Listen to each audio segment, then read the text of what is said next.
What's up, everybody, and welcome back to the Pine Riders Podcast.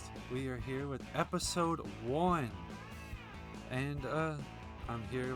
I am Grant, your host. I'm here with my co-host Zach. How you doing? Doing well, doing well. And we are bringing to you the first episode of our podcast. Like I already said, I'm repeating myself. Don't know why. But yes, today we are getting into some MLB talk, as it's really the only thing going on right now in sports. As we're kind of in the dead zone for all the MLB, or not the MLB, the NHL, the NBA, and the NFL. So let's talk about some baseball. And we're going to get Let's into do it. some first half recaps, as this is obviously our first episode. I know we're right here by the trade deadline. We got some trade deadline talk coming up in a minute, but we're going to give our thoughts on the first half. And we are going to start off with our 3 most disappointing teams. Get the negative stuff out of the way first. And I'm going to All hand it right, over let's get. to my co-host Zach here. He's going to give his 3 teams real quick. All right, so my third team is. People might not agree with me on this, but that's okay. My third team is the Giants. I feel that at the beginning of the year, the Giants. People were expecting the Giants to make some moves here this year, competing with the Diamondbacks after their magnificent run last year, and of course the Dodgers. And so with the signing of Blake Snell, I had high hopes on the Giants making a crazy three team run for it this year. My number two would be the defending NL champion Arizona Diamondbacks, hot off their World Series run last year. I you see teams in every sport with a championship hangover, whether they win or lose. And I, especially after the run that they had last year, I was expecting that they would continue on with with the moves that they made in the offseason and their young talent with Corbin Carroll, among others, and Zach Gallen in the rotation. I was expecting the Diamondbacks to be doing a lot better than where they are to start the year. And your number one team, and well, sorry, Grant, the Texas Rangers. Um, defending World Series champion again, a World Series hangover. It happens. All champion teams do it. They have their hangovers, and they make. You expect them to have a good year, start out the first half of the season, and here we are fighting for a wild card spot for. So I'm hoping things change around. I know a Blue Jays fan doesn't say that much positive about a Rangers team, but yeah, I'm kind of hoping that your Rangers can turn things around in the second half here. Yeah, I'm So hoping those are that. my top. Yeah, I'm hoping that too. Hopefully they can whoop up on some Astros and get back into first in the division. But that being said, my Rangers are number 3 on my top 3 disappointing list here. Is yeah, you pointed out kind of sort of their flaws, the World Series hangover for certain players, cough cough Adolis Garcia. Uh, if you look at his stats, he's just nowhere near where he was last year. He got off to an incredible start to the year, but then he hit like 160 over the span of like May and June, and has Right. like a 200 batting average right now or something like that. It's crazy bad. And honestly, that's one of the main reasons. And another reason is all the injuries they've dealt with. I mean, I know all the teams go through injuries, but at one point the Rangers had almost their entire starting rotation on the injured list, even though pitching has not been the issue for them this year, which is crazy to say because pitching was the issue last year and they still went and won it all. But Yeah. as you said, hopefully they can turn it around. Josh Young is on a rehab assignment right now. He's playing in like his third or fourth rehab game with the Double A team, so he should be back pretty soon. Degrom is starting to face batters again. Maley Good. and is on a rehab assignment as well as Cody Bradford, who's on a rehab assignment both in Frisco. Dane Dunning just got reactivated off the IL. So they have those reinforcements coming. And honestly, they could go out and add at the deadline as people expect them to sell. For some reason, they're only 4 games out of a playoff spot. Why would they sell? Their their core is not getting younger. Like, you can't just waste a year of Simeon and Seager. So why would you sell at this Yeah. point? But just imagine when DeGrom and Miley come off the IL, a rotation of Jacob DeGrom, Nathan Eovaldi, Tyler Mahle, Max Scherzer, and then either John Gray or Michael Lorenzen. And whichever one you don't have in the starting rotation, then you have Lorenzen, Dane Dunning, uh, Andrew Heaney. They can all start coming out of the pen and giving you bullpen innings, which has been a struggle as well this year.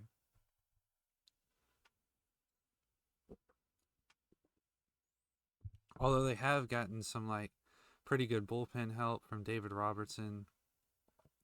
Kirby Yates was an all-star for closer this year, so that's pretty good. Yeah, that's right. Yeah. And how's Uvalde doing? Eovaldi, I think he's got like a 3.6 or something ERA. It's not great, but it's not terrible. No, no, not at all. No.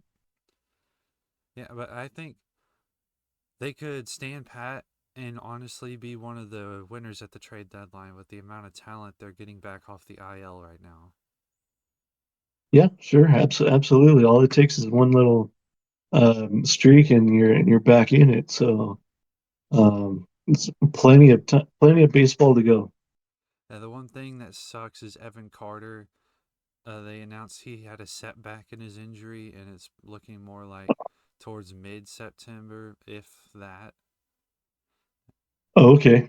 Yeah, that sucks. Although he wasn't really playing well before that, but I think he was trying to play through the injury, which is why he wasn't playing well. But I'll move on to my number two. Enough ranting about the Rangers. My number two is the Chicago Cubs. This team was Yeah. expected to compete for the lead in the NL Central with the Brewers, but they are currently sitting, well, currently as in when I wrote this stuff down a few days ago when I did my first half, a little over first half notes. They were 10 games out of the division, 4.5 out of the wild card, exactly 102 games into their season. And part of the reason is because they are 20th in the league in runs scored per game and only have one player on their roster with an over 800 OPS. And only 4 players have double digit home runs on their entire roster, and none have over 20. Like that number is kind of concerning for a team that had high expectations because you look at they had Christopher Morel, Cody Bellinger, Ian Happ, Patrick Wisdom, uh, Yeah, yeah, some Dansby good talent on that. Swanson hasn't had a good year at all either. Obviously, like guys like Nico Horner weren't really home run hitters. You don't expect that from them. But Seiya Suzuki, like all these guys, notable guys in their offense, and they can't get anything going right now or all year. Yeah. I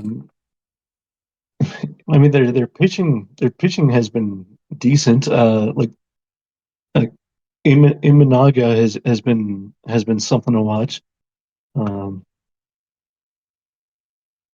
like I've always been a Bellinger fan myself. So when he went to Cubs, I've been pulling for him to turn things around from his MVP year from a couple years ago.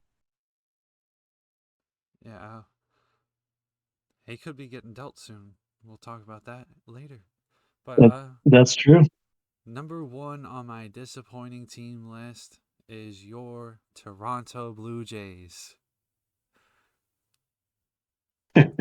They are under 500 for the first time in the last 4 seasons. That core of young guys, of Vladdy, Bo Bichette, the juniors, are all getting older Yeah, now, and they're going to need big contracts soon. I think Vladdy's got 1 more year of control. Bichette's got 2, I think. But here's the yeah. numbers that stood out to me. They sit 26th in runs scored per game and 25th in ERA. Yeah. The team has underperformed in the playoffs the last 2 seasons. As everyone had high hopes for them, and this year they just started underperforming in the regular season. They just didn't get anybody's hopes up before. They were like, we won't let you down in the playoffs. We just will let you down in the regular Yeah, season this time. yeah. I mean, I could go on a little bit of rant on this, but I mean, we've discussed this offline and um, how this team just needs a good rebuild from top to bottom, management, front office, uh, to the field. Schneider just isn't the guy to manage. I don't think. Um, Biggio turned out to be nothing, but now that he's on the Dodgers, he's of course you go to the Dodgers and you start hitting like you've been there before. Um, and then you got Bichette saying in these little interviews that yeah, I would accept a trade out of here, and I'm going, well, what are you doing? So and then Vlad at least loves to play, loves the city and everything. So I don't, yeah, I mean I've got notes for the trade deadline and stuff, so I won't go any further with Vlad, but I'll save those for later. But yeah, we just need a lot of a lot of changes need to happen. So, but I'll just end my rant right there. Yeah, I feel you there. At least with Toronto, they're in a spot you still have guys like Springer and Varsho, and you have guys that have value if you want to start that rebuild. It's just Mhm. a willingness of, do you want to start, or are you going to try to do the whole retool thing again? Yeah. Um, and everybody has said to me in the past, well, look what Atkins did in Cleveland. I'm like, well, that's great. That was 10 years ago. And yeah, what's he done really here? Yeah, he made the big signing of Springer 3 or 4 years ago, but and he was close on Otani. I'll give him that. Uh, but you go from Otani to losing out on Soto, and then you're signing guys like IKF, who has actually had a decent year this year. Um, but that just kind of disappoints us Jays fans who think we're this close to landing Otani, and then we're out going after utility bats and fielders. So um, yeah, it's been a pretty frustrating year in Toronto for sure. Yeah, and we'll move away from the negative talk for just a minute here, Yeah, as we'll move on to our top 3 teams that exceeded expectations in the first half. And I'll go ahead and give mine since you went first the last time. I'll start sure. with my number 3, the Cleveland Guardians. And when I Yeah. wrote these notes, they had played only 100 games. They were tied for the third best record in all of baseball. What the absolute. Where did that come from? I know. I I mean, know. they were obviously expected to compete for the AL Central title, but everyone thought the AL Central was going to be one of the weakest divisions. And they're playing some of the best baseball in the league, despite an ERA of 5.11 from Tristan McKenzie and a 5.67 ERA from Logan Allen, who they actually both sent back down to the minors, and they are still sixth in the league in ERA to go along with being 12th in the league in runs for per game.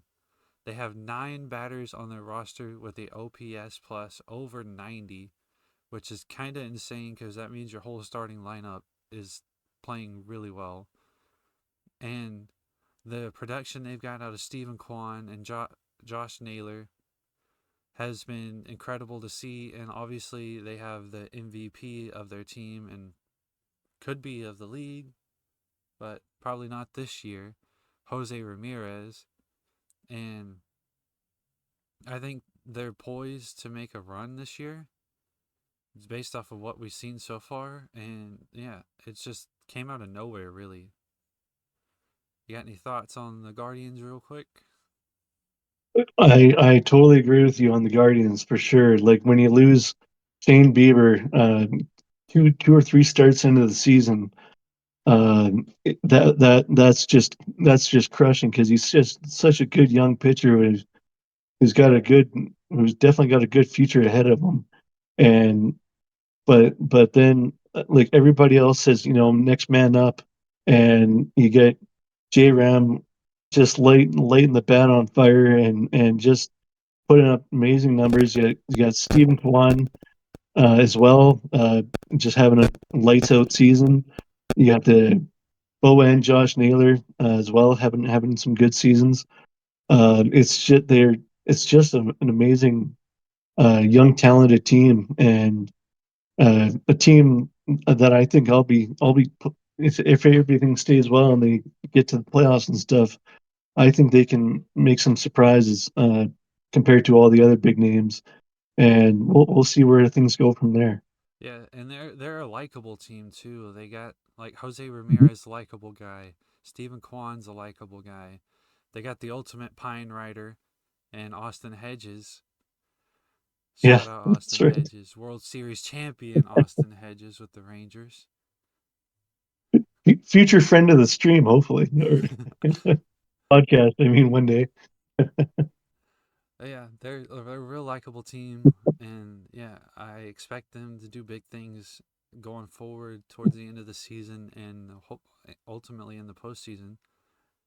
But I'll move on Yeah, to my number 2 team as we stay in the AL Central with the Kansas City Royals.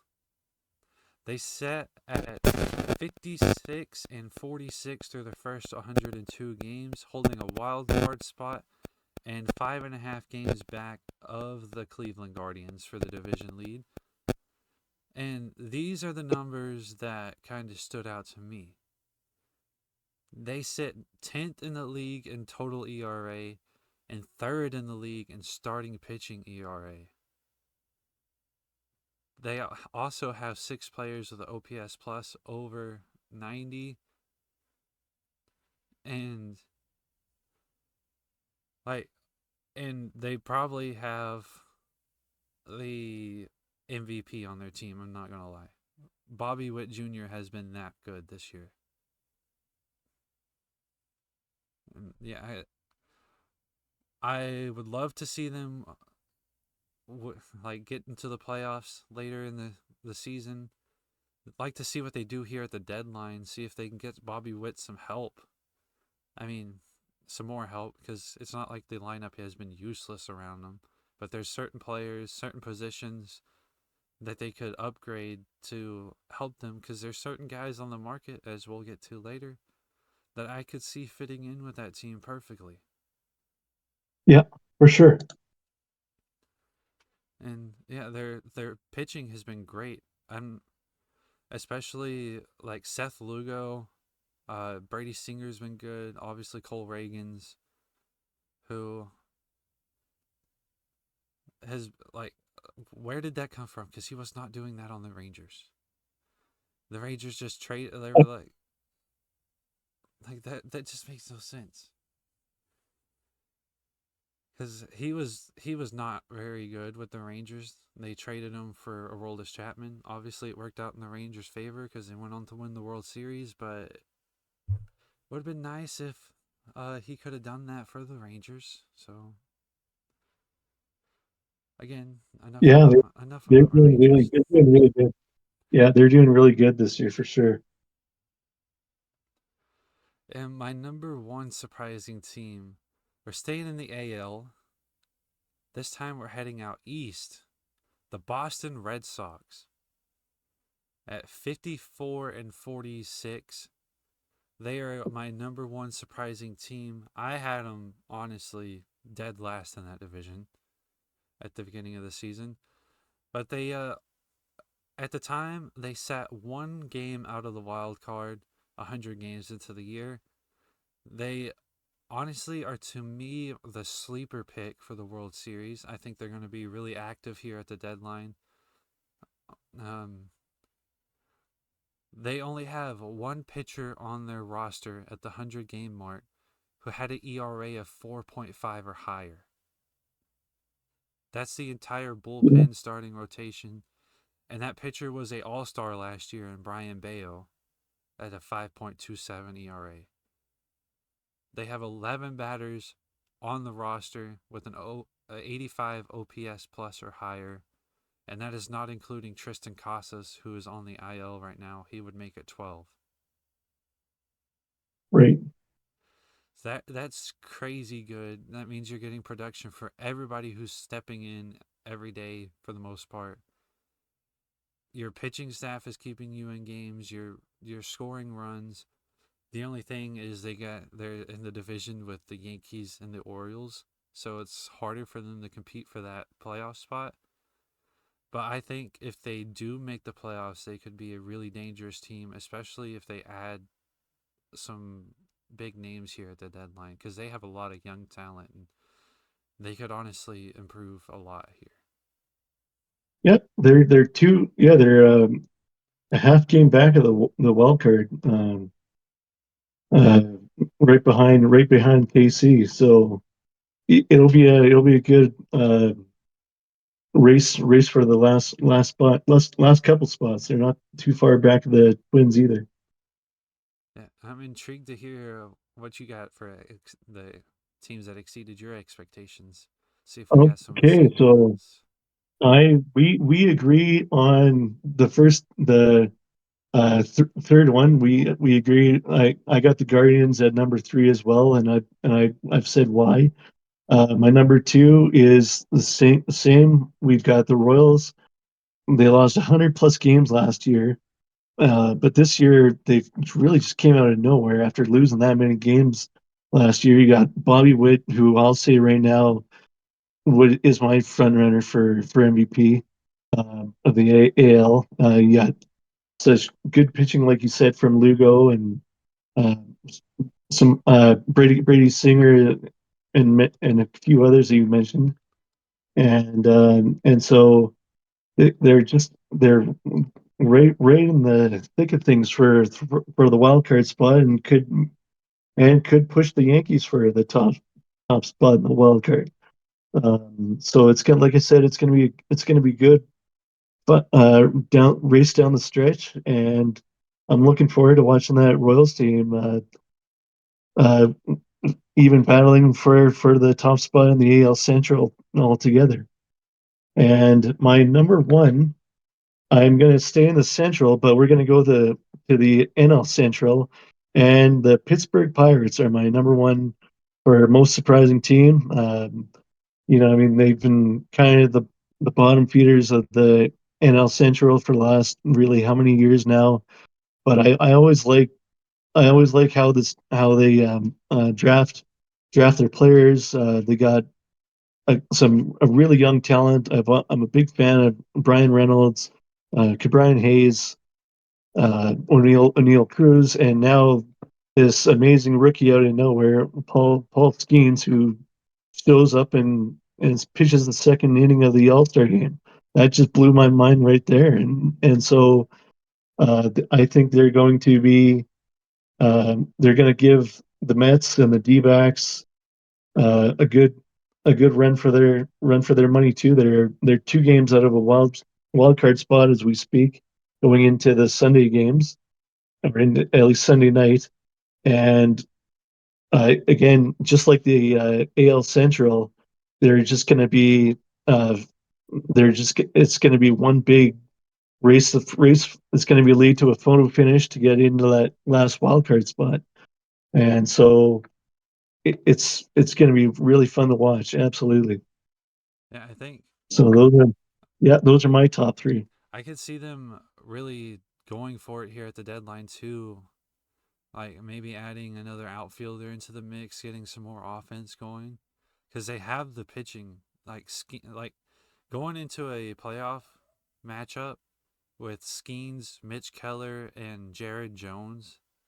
Yeah, That's scary for any opponent yeah, because those guys could easily shut you down for 7 innings, 1 run, and then you hand it into the bullpen where you got uh obviously Aroldis Chapman isn't the same Aroldis Chapman of like before, but he's hmm, still good enough to get you an inning here and there. They obviously have Bednar, who's been a great closer for how many years now, and hmm. if they go out and add one more end of the line bullpen guy and another outfielder to help with the offense, they could be a scary team. Yeah. It would be neat to see the Pirates make like spend some money and make some big moves to contend because they've always been that team that doesn't really ever spend money in free agency or been able to make big moves at the trade deadline because they've usually been sellers to like the Yankees and the Dodgers, etc.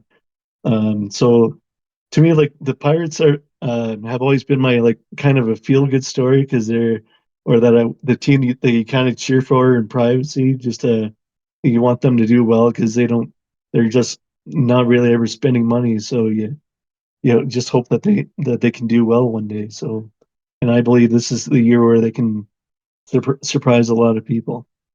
Yeah, I think there's a guy that fits in perfectly with this team, and like you said, I think they don't like spending money, and the time is now for them if they don't want to spend any money because they have all these guys who are just now coming up, so they're not making that huge amount. So why not go for it now? Why they're not Yeah, making that money so you don't have to pay them in order to keep them around. Like yeah, win now. yeah, for sure. Like when they re-signed Reynolds, I didn't think Reynolds was going to stay. I'm like, no way. That as usual, they're gonna trade him off to the Yankees or L.A. or another contending team or the Phillies or something and then they're just going to get the other team's prospects back that no one's heard of. And but he signed on the dotted line and everybody's working with each other, so it's good. Yeah, and now that we're done talking about teams, we'll get into some individual players as you can go ahead and give your three most surprising players of the first half for you.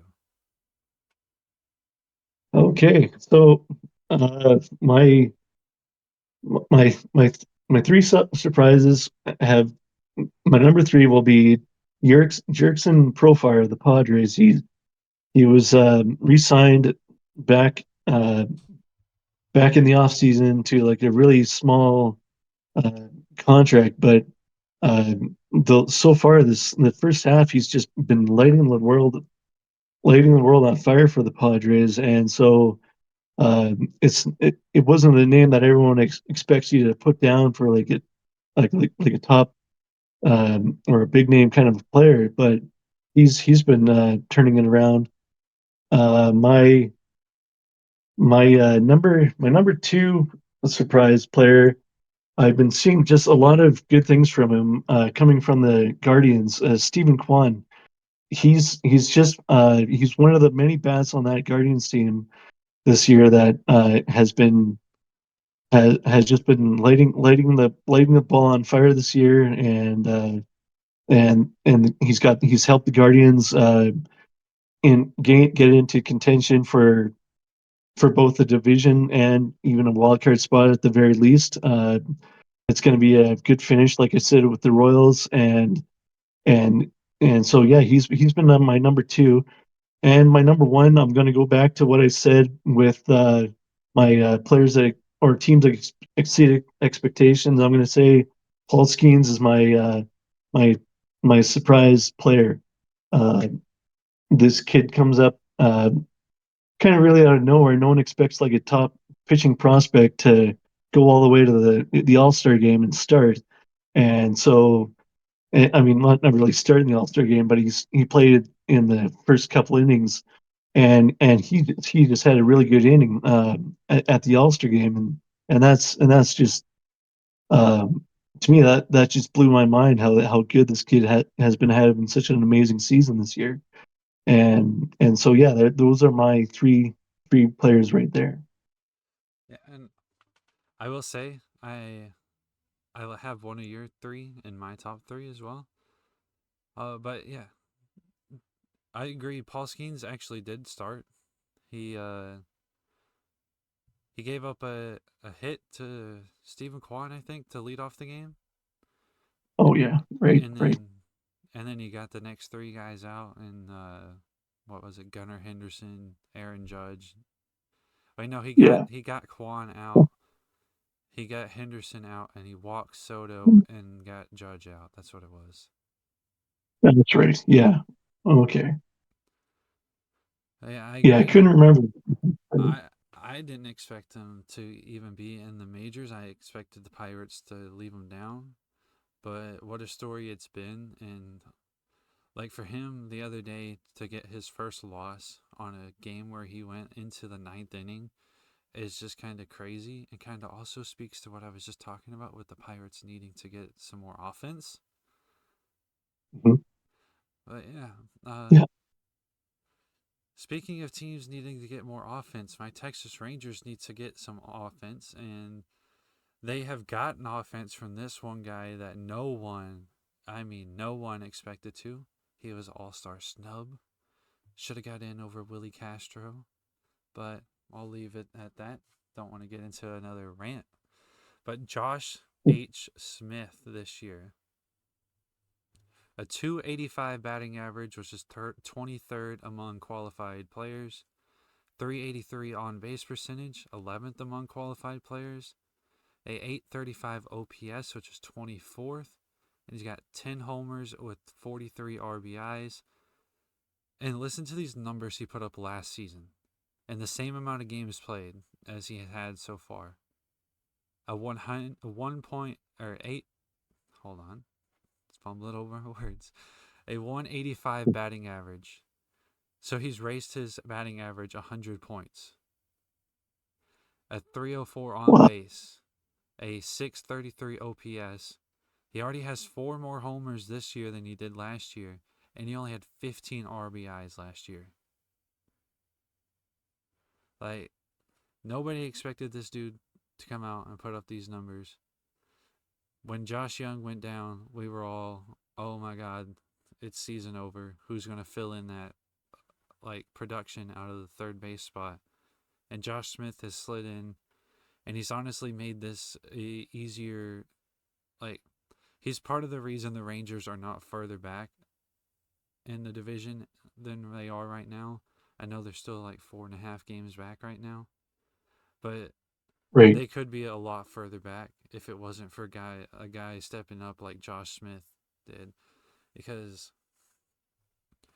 Josh Young is not an easy guy to replace, and honestly, when Josh Young comes back, Josh Smith is going to lose his starting role.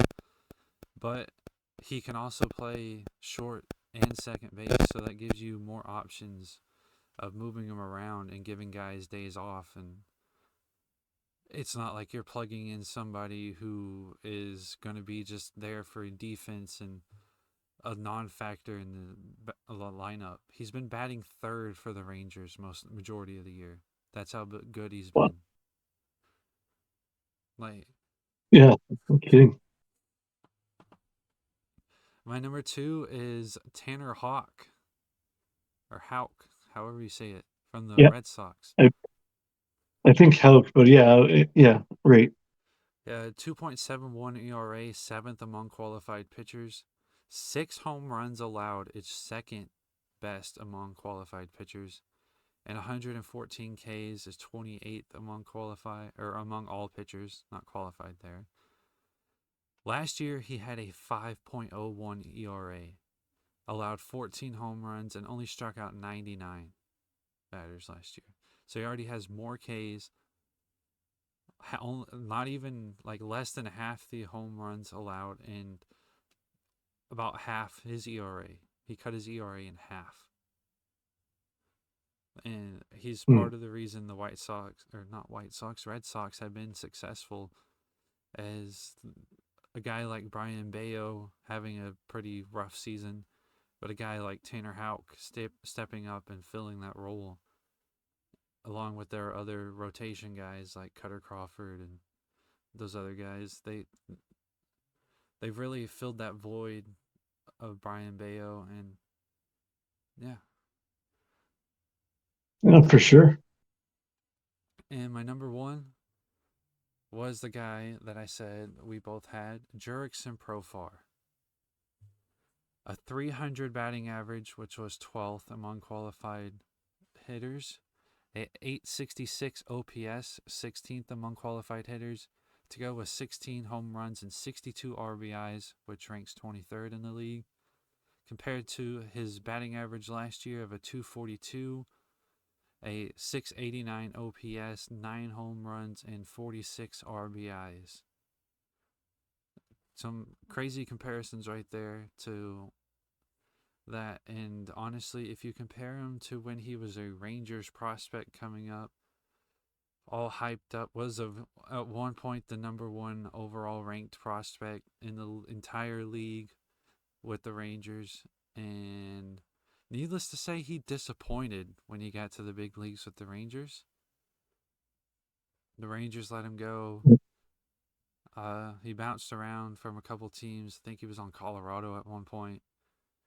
Ended up landing in San Diego and has found a home starting in left field with them. And Yeah. it's kind of nice to see, but kind of rough as a Rangers fan. Kind of like, why couldn't you just do that from the start? Yeah. But yeah, Sure. it's good to see he finally figured out what what could have been, and always nice to see guys come into their own, especially when they're highly touted prospects and kind of stumble and get like eventually get back on their feet, and now he's taken off again. And one of the reasons that the Padres are where they are this season, obviously not where they would like to be, as I'm sure they don't want to be 10 games behind the Dodgers in the division, but the Dodgers are the No. Dodgers, and there's nothing you can do about the Dodgers.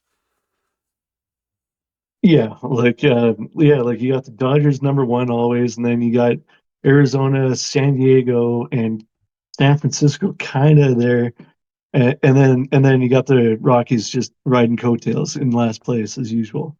So, yeah, it's a pretty busy division for the most part in the in the NL West for sure. Yeah, and we'll unfortunately look at some bad news here again, as we'll talk about our three disappointing players of the first half. And honestly, a division that has disappointed all around has been the NL Central. Like, probably, I guess it's up there with the AL West for the worst divisions this year. But one guy on an NL Central team that is competing for the title, the NL Central title, that has been atrocious has been Paul Goldschmidt. That's fair. Yeah. Let me read you these numbers because they are bad. 226 batting average, 286 on base percentage, 372 slugging percentage for a 658 OPS, all career lows for Goldschmidt. Ugh.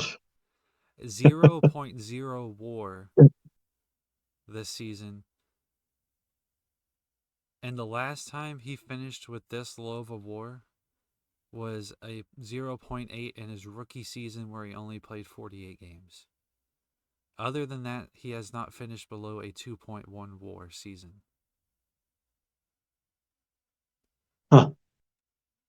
Maybe it's Yeah, the that's age that is finally pretty getting. disappointing. Maybe it's the age finally catching up to him. But man, they could really use some production out of him going forward.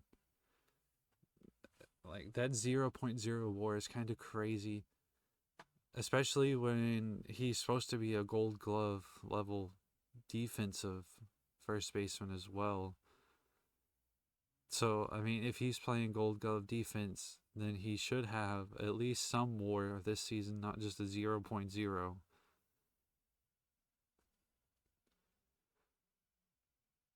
My number Yeah, yeah, two, I know what you're saying. my number two is going back to one of your most disappointing teams, the Arizona Diamondbacks.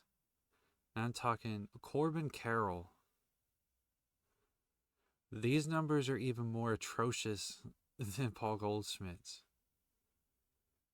A two or .210 batting average was the eighth worst in the league among qualified batters. A .632 OPS 11th worst among qualified batters. And he's only on pace for 9 home runs and 53 RBIs. Oof. Compared to his rookie season stats of a 2.85 batting average, 8 point or 8.868 OPS, 25 home runs and 76 RBIs. So he's going to drop 20 RBIs, 20 home runs, 200 points in his OPS, and 80 points in his batting average is what he's dropped so far this season. If he continues on the Yeah, pace he's at. That talk about a sophomore slump. that's definitely a sophomore slump for sure. Jesus, I I didn't. I know he is having a kind of a disappointing season, but I wasn't expecting those kind of numbers. Jeez. Yeah, I think the Diamondbacks are honestly being carried by Ketel Marte right now. He's having a Yeah, pretty good season. Could be up there for NL MVP. yeah, yeah. Ketel Marte and their pretty decent pitching staff, or at least starting a rotation. I mean, I'm Yeah, sure like guys like Christian Walker and Gabriel Moreno and Lourdes Gurriel having good seasons too. I just haven't really looked at their stats. I know Eugenio Suarez is having a mediocre season. He's putting up the counting stats, but his averages are not there.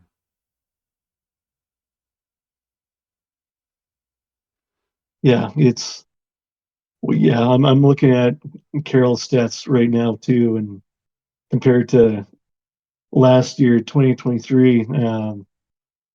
Yeah, these numbers are just something else here from 76, yeah, 76 RBIs right now down to, I know it's still early in this or halfway through the season, but 36 RBIs and right now in 24.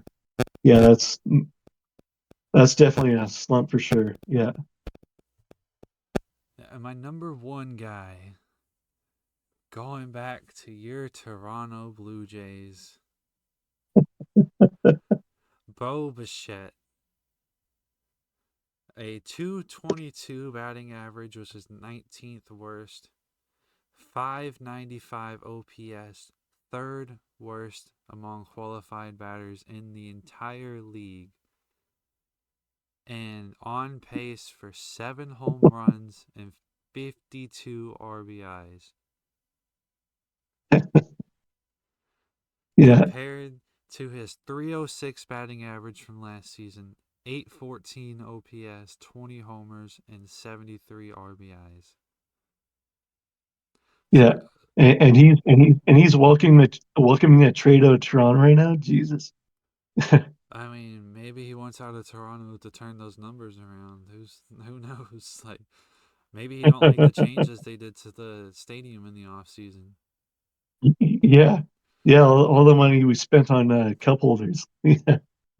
Yeah, maybe honestly that could be something because I know like certain players can't see very well in certain stadiums. Like Willie Adames came out after he got traded from the Rays and said he honestly couldn't see the ball well in the trop to hit. Yeah, And when he got to the Milwaukee, it was like all of a sudden the ball was so much brighter and he could see it. And he was like, I can actually hit now.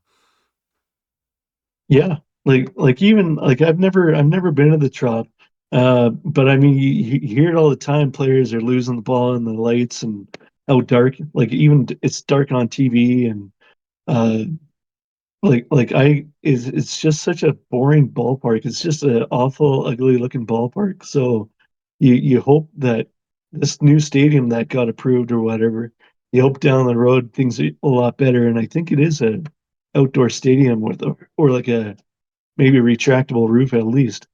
So yeah, so yeah, I've heard a lot and read a lot of negative things about playing in the Trop for sure. But they got a freaking devil ray and a tank out there. It makes it so much better. That's right. They don't need a new Exactly. stadium. Just put more tanks around the park. That's right. Yeah. So yeah, so my three disappointing players. I've got number three is and I hate saying it because he's been such a good pitcher everywhere he's gone. Blake Snell. I it sucks that like I think not signing in the off season and waiting for his money bag to come in wasn't the brightest thing for him to do. I think he should have taken any kind of money that he could have got and so that he could have been ready for at least spring training, get ready and all that. Because I don't think he even got to pitch at all in spring training and didn't sign up until maybe the first couple of games into the regular season.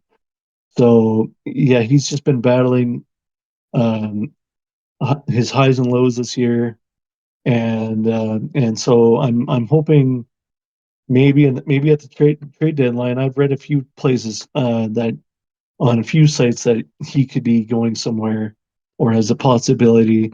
And so, or he maybe just sticks with the Giants and works things out and has a better year next year. Um, He got a my massive player option for next season. I think it's like 38 million. yeah, yeah, like and I just love like when he was on the Rays with that when he pitched game six where he got taken out an inning or two early. I'm like, what? I was like, what are you guys doing? Like the guy's just pitching uh, just having a gem of a game, and they take him out early, and he's standing there at the top of the dugout, and he's just shaking his head like, why? I'm out of here way too early, and and then bang, the Dodgers just lit up the Rays bullpen and won the championship. And so my number two disappointing player goes to the Detroit Tigers, Javier Baez.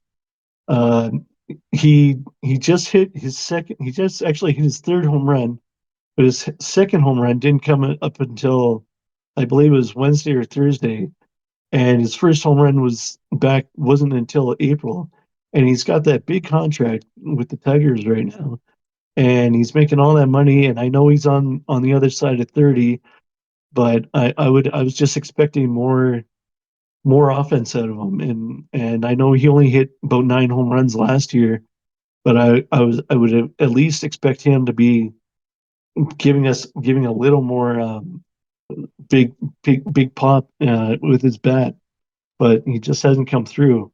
Yeah, And my thing with Javi yeah, go ahead. Baez, my thing with Javi Baez is you had to have some sort of expectation for him to disappoint you. I had zero Yeah, expectations for him, honestly. I think the Tigers should just buy him out, but they don't want to eat that money. yeah, no, yeah. Um, and my number one disappointing player, and I mean this out of total respect because he's a good young guy, and unfortunately he got hurt about a month and change ago. Ronald Acuna of the Atlanta Braves. he had the torn ACL last year or the year before, and he had a great season last year. And then he comes back this year. He's standing on second, and he's shifting to go back to second, and he tears his ACL just like that. And you hate to see him just drop like that. And it's his other ACL now, I believe. And just to lose him like that is just awful, whether you're a Braves fan or just a fan of the game in general. And so, like, I had nothing. Yeah, again, like I said, there's nothing disrespectful towards Acuna or any of his stats. It's just disappointing in general that you see a player with a good young player like him with a good future ahead of him blow out his ACL, another ACL. And so I'm hoping the best for Acuna, and I'm hoping he can come back sometime next season. And so yeah, that's my number one disappointing player. Yeah, I agree. It's not disappointing for the reasons that he's been bad. It's disappointing for the reasons that he's just not available. Yeah, oh for sure. Yeah, like they got such a good young, a good roster with Albies and no, not Swanson. He's gone now, but they've got such good talent, good rotation.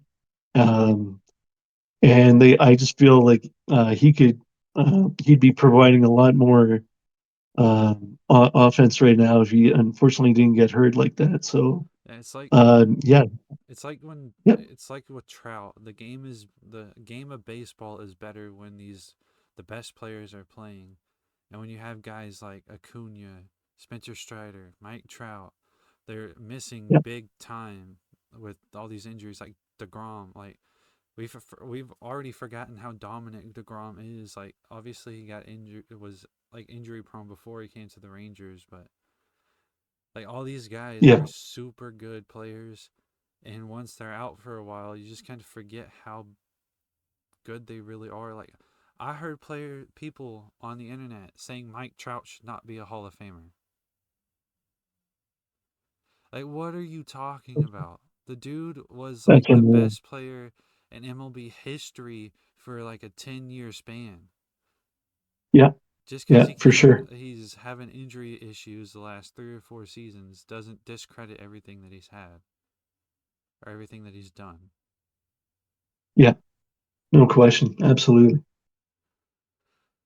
Well, that concludes Yeah, our first half talk as we'll move on to our trade deadline prep. And as we're recording, we do know some trades have happened, but we are saving all trades for next episode, episode 2. So if you want to tune into that episode to see all our reactions and our grades for the trades, you will you can go ahead and do that when it comes out next week. But we are going to talk about some players, some big names that we think maybe will be traded or if they should be traded and where we think they should go if they do get traded. Are you ready to dive into yeah, this? let's do it. Let's do it. Okay, we'll start out in the NL East.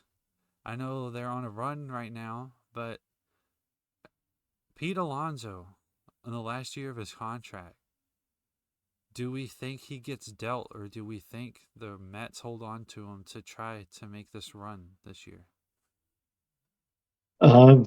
Me personally, I can't see the Mets moving him.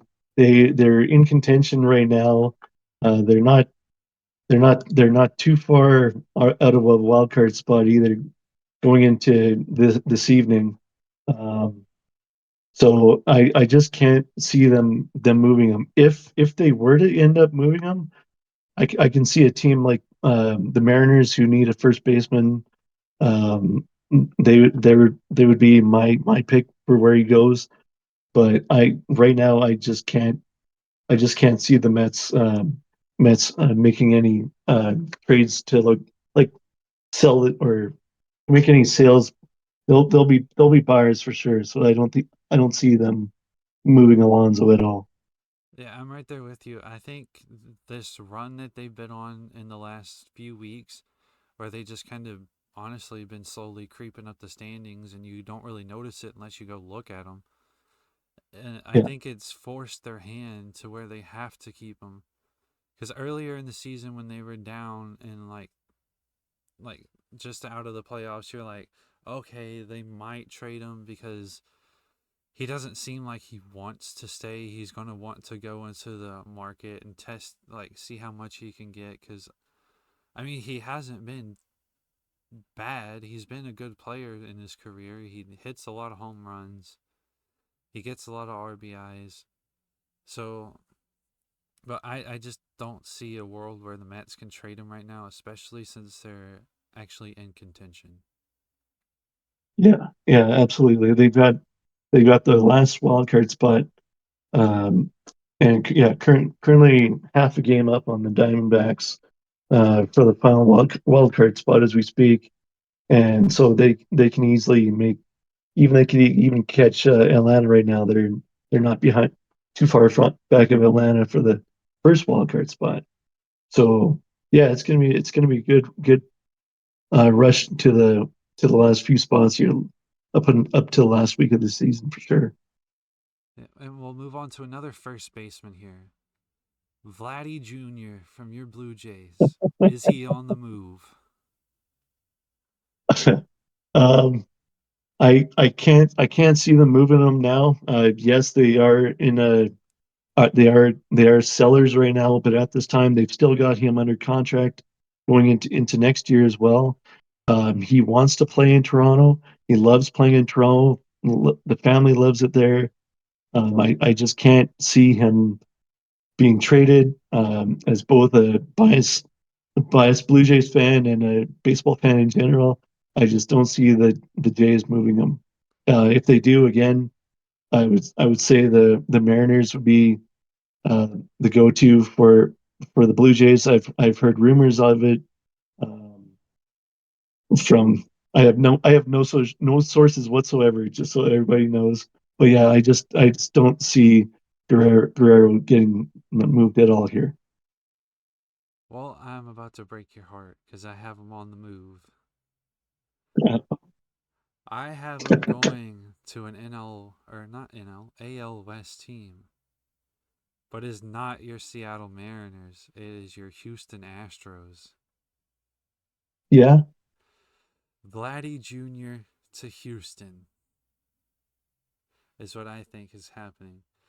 I think even though he does have the 1 year control after this year, I think that is one of the reasons that the Blue Jays will want to try to trade him because one, he's not going to be a rental. He's going to be on that team for the next year. Two, why risk him not having a good season next year? If you are going to be sellers, sell him at a high point. He's the one person on your team that is having a great season. Why not sell high on him? That's fair. So yeah, I think he goes, and I think he goes to Houston. They need a first baseman. They are right now working with God, what's his name? Freaking, I don't even remember Oh, his name. is Gurriel still there? I'm drawing No, a blank right now. Gurriel I think is retired. They DFA'd Jose Abreu. I think John Wow. Singleton is their first baseman right now. Yeah, I could see them upgrading John Singleton for sure. Yeah. Yeah. So I mean, it's not like they have prospects that they can give up. Uh, I mean, they are battling injuries too. Like Kyle Tucker is still in the IL right now, I think. But they're in a spot where they want to win now. Their window is still open until Altuve is all short and shriveled and can't play no more. Huh. Yeah, And for sure. I can yeah. I think they should sell high on Guerrero. So we'll move on to another Toronto Blue Jay, Mr. Disappointment himself, Bo Bichette. Is Mr. Bo Bichette on the move? Sadly, I don't as much as I want him to go now. because of him bringing up the whole trade um, suggestion. I don't see him going now. He's hurt. Um, yeah, sure. It's only a 10 to 15 injury list day injury right now, but and maybe he does go in the waiver trades or something by chance, but maybe I just see that injury kind of scaring teams off along with his stats that we've gone over. So I just see Bichette remaining in Toronto and they'll just wait till the off season and see where they're at with him there. Yeah. Yeah, I agree with you. I think he's staying put. Like I said with Vladdy, you want to sell high. Bichette is at his lowest value right now. He's Yeah. hurt and he's not having a good season. He's got 2 more years of control after this. Keep him on the roster. Go into next season with him. Let him see if he can have a better season and then trade him next year at the deadline. Yeah. And it would be like if he has another good season, it'd be like trading Vladdy this year. He's got 1 year of control left that entices teams to not want to like a guy like Pete Alonso. You can give up the bank for right now, but there's no guarantee you have him the season after. At least with Vladdy this year and Boba if he can improve next year, you were giving up your prospects and stuff, but you at least have 2 or 1.5 years of these guys. Yeah. No, that's good points right there for sure. Yeah. Okay, one more position player for the Blue Jays, Justin Turner. I I I could see him going if there's someone that needs like like a third baseman or like a like even maybe in a backup role. I could see him going to a contender. Do I have a team that I could think of offhand that he could go to? No, but I could see him being a good bench bet for either like a big big contending team or even just a team just going for a wild card spot. But I do know that he does actually love playing in Canada. He just actually had his wife just gave birth to a kid up here, and so they love everything about the Toronto area, and so um, and they've actually kind of looked into becoming like citizens, and so I mean, who knows? Down the road, I mean, he could still get traded, and then all that stuff happens in the off season. But right now, I just don't think I just don't think they'll move Pinner. Yeah, I'll just take a long shot on that and say that he won't get traded.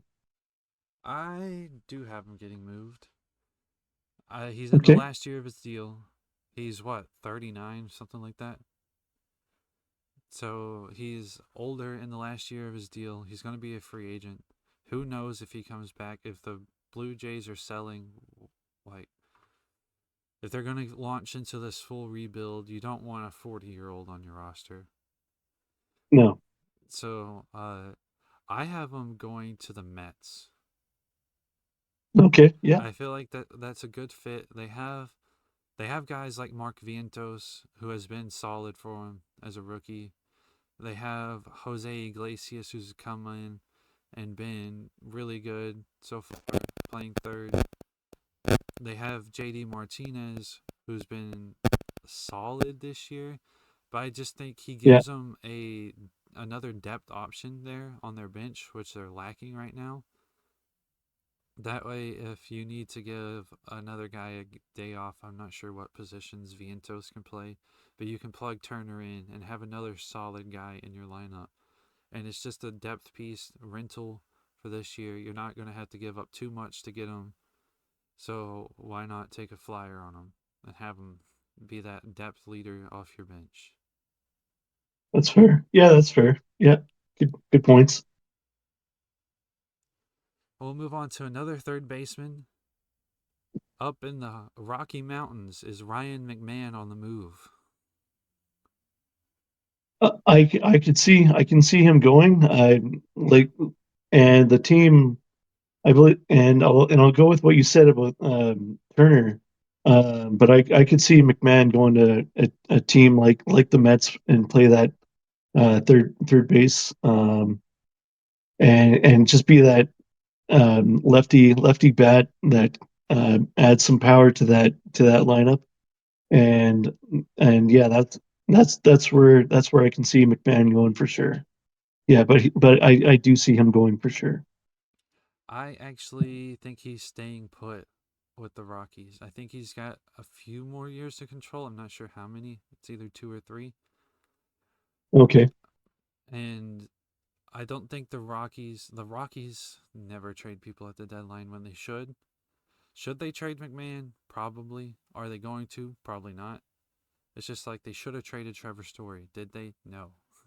I I don't think they know what they're doing half the time in Colorado. Right.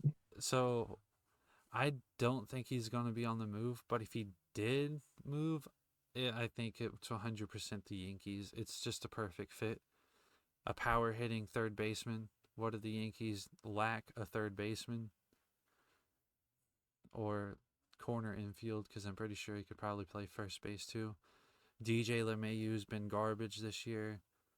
Rizzo has been all right. I think he's been banged up too. So I think right now they have a rookie starting at first base, and I'm not even sure who the heck's playing third. Oswaldo Cabrera, is that who they having at third right now? Yes. Yeah. That's right. So obviously McMahon's an upgrade over probably both of those guys, and I think they go in all in for him, try to pry him away, because I think it's just a perfect fit. Left-handed power bat in Yankee Stadium, like it just makes sense. But do I think he's going to get traded? No, because it's the Rockies. Yeah, that's true. That's true. Um, yeah, they really don't seem to know what they're doing, especially when after that trade a couple years ago to get Arenado, and they just totally got fleeced. And and so yeah, who knows what's going on in Colorado? But we'll see. Yeah, and now we'll move on to a Tampa Bay Ray as they have been on a complete fire sale. Where does Yandy Diaz land? I do have Yandy. Um, I got a couple names or teams here he could go to. I could see him going to the Astros, the Mariners, as well as even the Pirates. Mariners uh, do need a first baseman, and I just they they have this Volster guy going right now, but yeah, I can see a player like Yandy Diaz, since the Rays are in total fire sale mode now. Should they be? No, but they are, and I just see them cleaning house on with their roster right now. So those are my three teams that I could see him going to. Yeah, you have two AL West teams. I have him going to a third AL West team. He is coming to Arlington, Texas to be with your Texas Rangers. Your Texas Rangers. He's going to be joining the World Series defending Texas Rangers. Uh, the reasoning is I don't think he's going to go to the Mariners because I think the Rays got all they wanted from the Mariners when they did the Rosarina trade. Because the Rays have a weird way of operating. If they wanted more, they would have got more from the Mariners. So that just automatically strikes me as like he's not going there. And I already have the Astros getting Vladdy, so it doesn't make sense for him to go there. And I don't think the Pirates would go in on a Yandy Diaz because he doesn't really fit their timeline.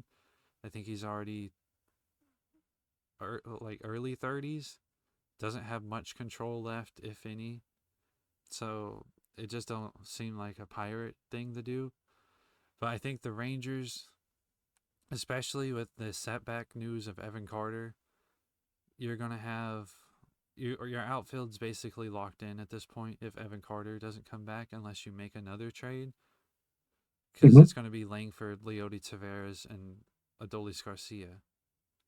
Then your infield is basically locked once Josh Young comes back of Nathaniel Lowe, Marcus Simeon, Corey Seager, and Josh Young at third. Then you have your platoon guy and Josh Smith who can play almost all infield positions except for first, and he can play the outfield, mainly left field because you don't want to like put him out in the right or center because you don't really have the arm power. But that leaves a wide open space as your DH because right now they've been running Robbie Grossman or Travis Jankowski as their DH, and yeah, it's just not a good situation. So I think Yandy would slot in nice at the DH. Him and Nathaniel Lowe could take turns manning first base. I mean, Nathaniel Lowe is a Gold Glover. I think Yandy Diaz has honestly won a Gold Glove too. I'm not positive about that, Maybe. Yeah, I'm not sure either. but Um, it just seems like a perfect fit. They need more right-handed bats in the lineup at this point because your top three hitters this year have been, or top four have been, Simeon, Lowe, Seager, and Smith. Seager, Lowe, and Smith are all left-handed, so you need more righties in the lineup. So why not go out and get a righty that can bang and Yandy Diaz to fill the DH spot? yeah, no, that's good. That's fair. Yeah, good point. Yeah. So this next player is a bit interesting. Jonathan India from the Reds. Is this the time where they finally realize they have too many middle infielders on the roster and move them? I think I think he's gonna I think he's gonna stay with the Reds. I think they're just having a downer year. With guys like McLean struggling right now, and I believe he's hurt, and so um, and like Ellie is just out of this world with his bat, and just a hell of a player to watch. So I just think they just have a downer year, and I don't see them getting rid of him. But if they do get rid of him, I could see some team like the Yankees or maybe the Orioles or someone will want to trade for him. Those are the two teams I could see him going to. I have a surprise team in on him. Okay. Okay, so before I tell you who, this team has two second basemen on their roster right now. One is hitting 199 with one home run and 13 RBIs. The other is hitting 197 with three home runs and 15 RBIs. This team needs a middle infielder to go along with their MVP caliber player. That team is the Kansas City Royals. Yeah. Good call. Good Those call. I players like are that. Nick Lofton and Adam Frazier. Yeah. I think he would I like be a good pick. perfect fit timeline wise for the Royals too. Like he's honestly got, I don't know the exact number. I'm going to guess 2 or 3 more years of control left before he hits free agency. It makes sense. He's what, 26 now at this point, probably around there. I guess Yeah. I can look it up real quick. Jonathan I got it. India. Jonathan India is 27. So yeah, he kind of fits that timeline, hitting 263, 8 home runs, 40 RBIs. Like they'd be selling high on him. I think the Royals should take that flyer, improve their team right now, and honestly try to make that wild card push. You got the starting No, rotation. Your bullpen's been solid. You're getting MVP play from Bobby Witt. Why not improve your weakest spot right now? yeah, fair point. Yeah. Uh-huh. Yeah, I just think they're Reds are just a good young team that they're really close to competing for the NL Central down the road. So I just think they'll hold on to India. Yeah.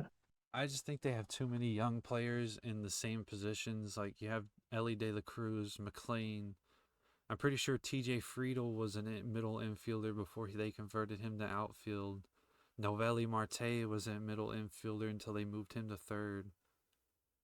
Like they had too many guys up the middle, and they need to move one out. And if they move out Jonathan India and they get like an outfield prospect who can make it in the next year or two, why not do it? Hmm.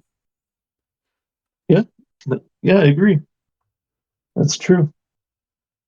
Next up is Brandon Drury from your Los Angeles Angels. And former Blue Jay. I can see. I don't have a list of like a or any kind of name specifically for a jury, but when the Jays traded him, he was good utility bat or back when they were in contention a couple of years ago. So and like a good bench bat. So I can see him going to like a contending team or like a wild card in contention team. Um, so yeah, I just don't see Drury sticking around Anaheim to for next season. I just see him going to one of the contending teams for sure. Yeah, I think he's kind of banged up at the moment, and he honestly has not had a great season so far. So I think whatever team, it's going to be a low price to pay to get him. And Yeah, to yeah, me, this just screams Yankees. A guy who can it play all over their infield, basically Kiner Falefa 2.0. So, yeah. No, that's a good yeah, that's a good comparison right well, I there for guess sure. Kiner Falefa probably came after him because Drury's been around for a while. So, yeah, I think he can play a lot of positions. He's going to fit in with the Yankees. Like, on it, the only concern for me is he's having a not so great season and he's kind of banged up. So he might not be on the move, but if he's on the move, it just feels like a Yankees move to make. They need Yeah, they need the that's depth in the good. infield, and I think he provides exactly what they need. Yeah, I like that. That's a good option. That's a team that I could probably see them going after him on a low value kind of a trade for sure. So we'll move out of the infield and into the outfield with Luis Robert. Robert. Do we think Luis Robert is on the move? Well, I mean, a lot of writers or reporters, whoever you follow, seem to have him going somewhere, or I always have him in a rumor to be going somewhere.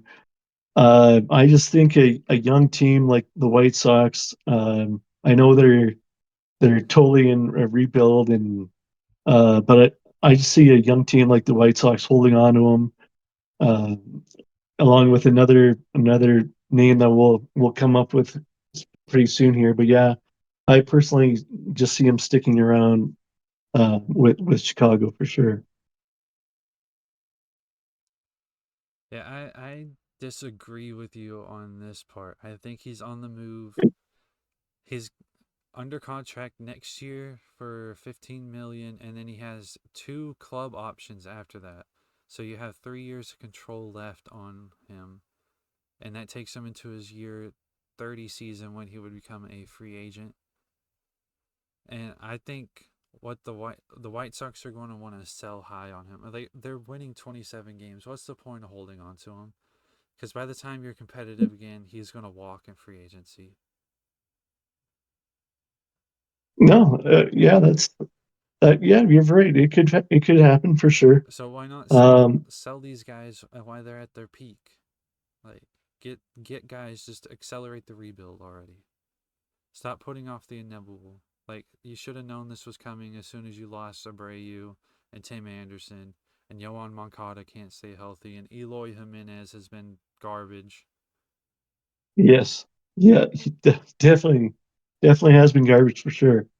No, yeah, you're right though. Yeah, um, with the team, like they've only won 27 games this year.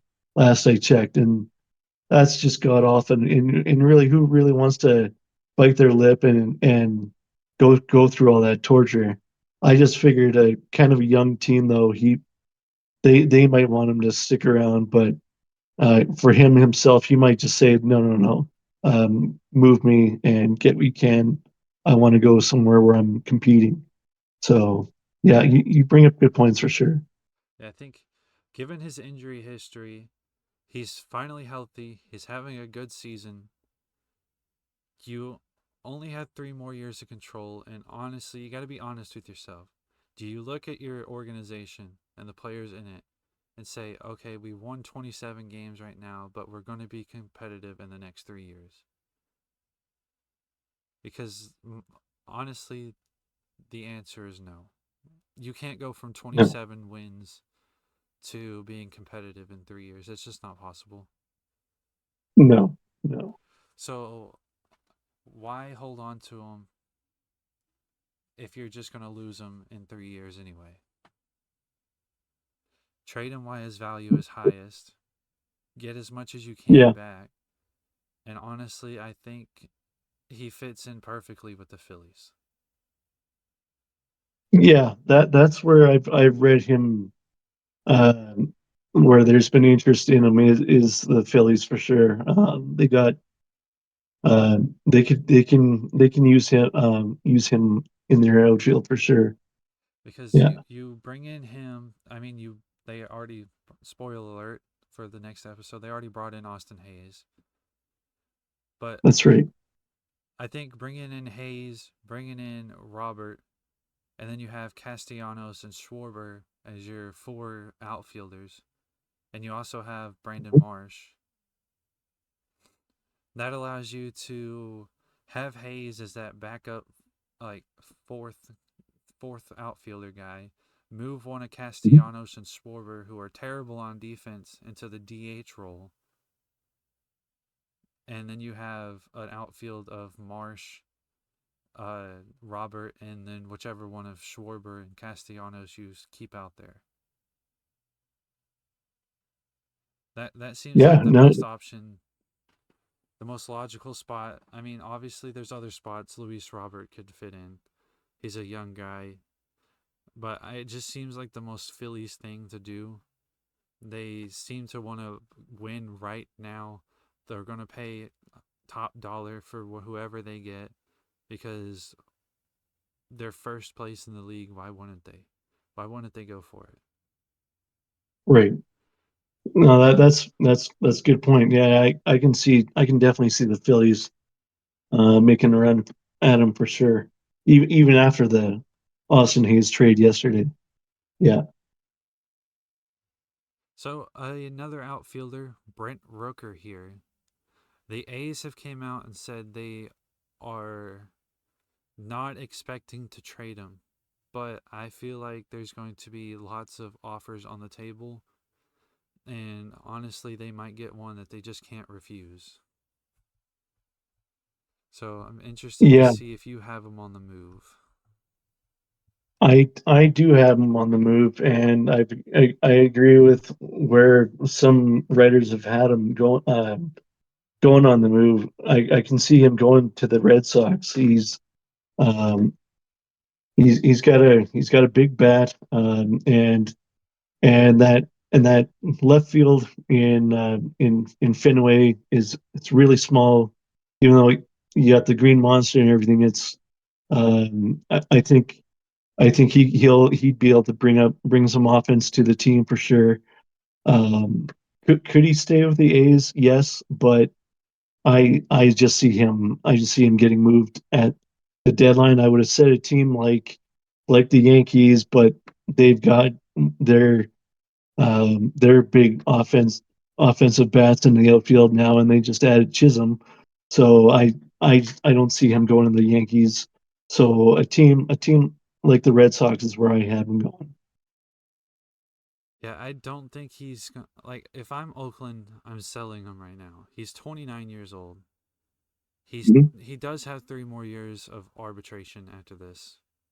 So he's got control under him, but that's taken him to his year 32 season, and your team is not going to be competitive No, anytime while you still have him. Because yes, you do have some bright spots like Rooker, you have Mason Miller, you have like some other guys like Esteury Ruiz has shown flashes, JJ Bleday has shown flashes, but you still have a lot of holes. So why not use your piece in Brent Rooker here, who's going to be on the older side when you finally become competitive, to get you to becoming more competitive faster. And agree. Yeah, yeah, yeah, I think a team that has a abundance of young talent who could use an outfielder and likes cheap players, this is the player I said I could see a perfect fit for in Pittsburgh. yeah, yeah. That's a good spot for him for sure. He's going to Yeah, be on the cheaper side for the next 3 seasons as he still has arbitration. So Pittsburgh's not going to have to pay him a lot to keep him around. He fits into that timeline that they have of kind of winning now, but also having their future for the next few years before they have to pay everybody. yeah, So, like, it just makes perfect sense, a perfect fit for Rooker and a perfect fit for the Pirates.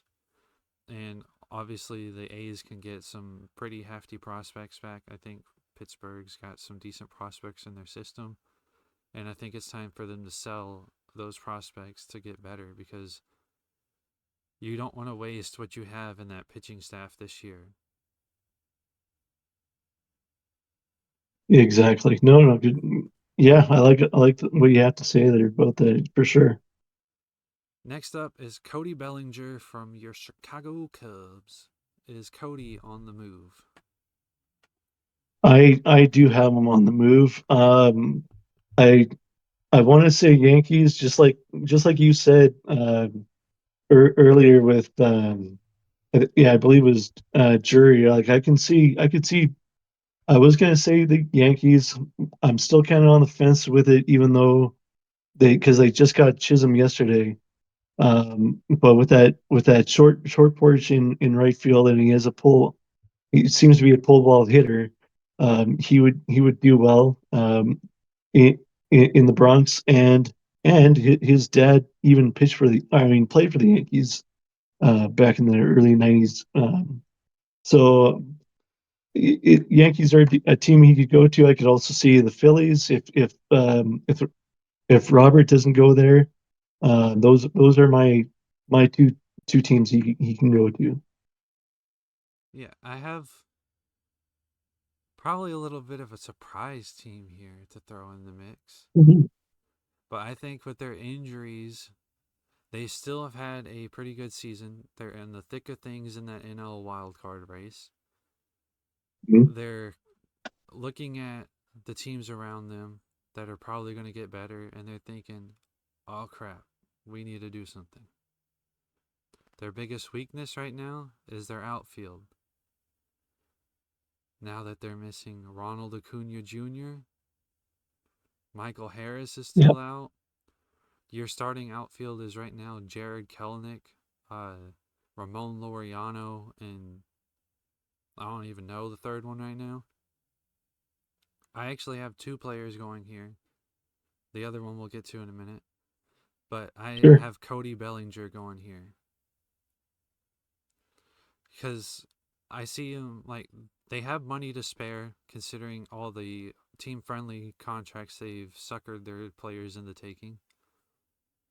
They could move on for Kelnick.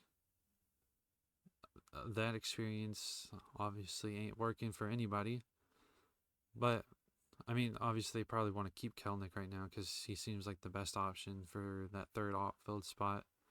It's reminding me a lot of the year that they won the championship. When they didn't have Okay. Acuna, they went out and got Jorge Soler.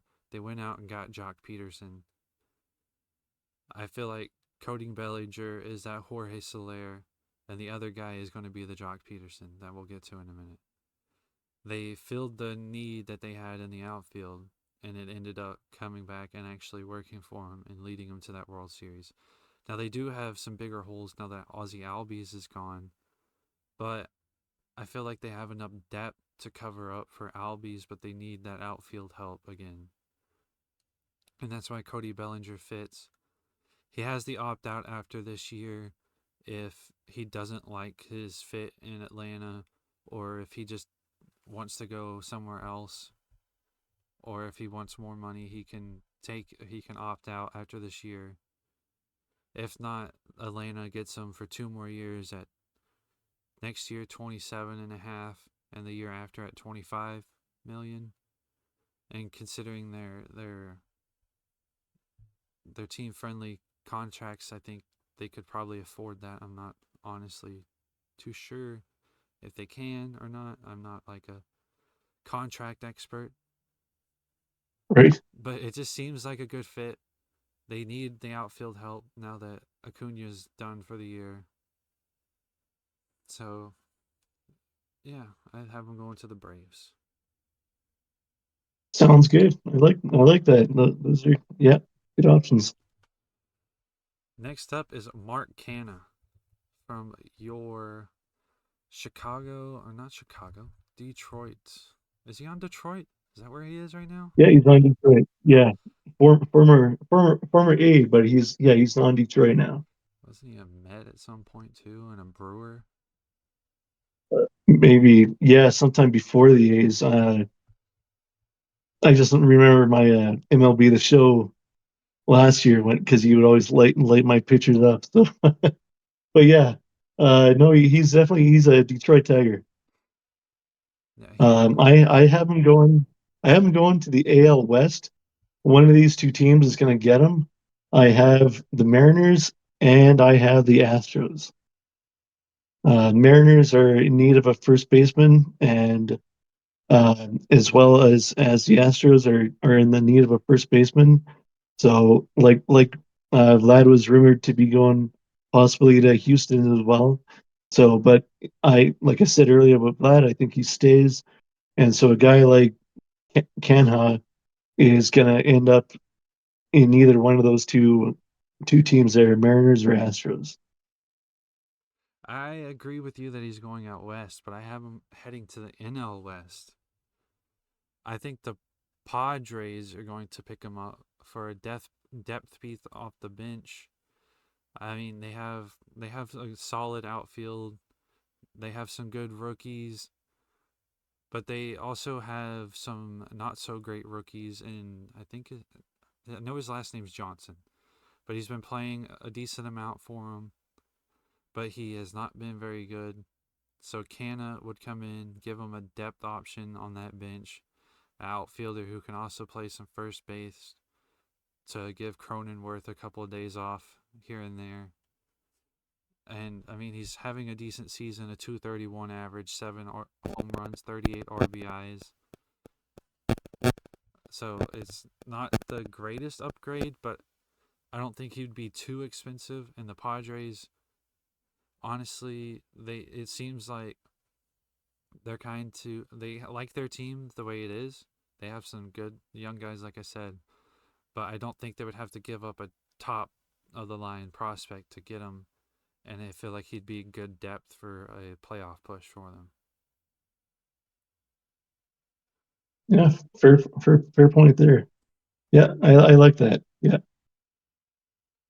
Next up, we have Taylor Ward from your Angels again.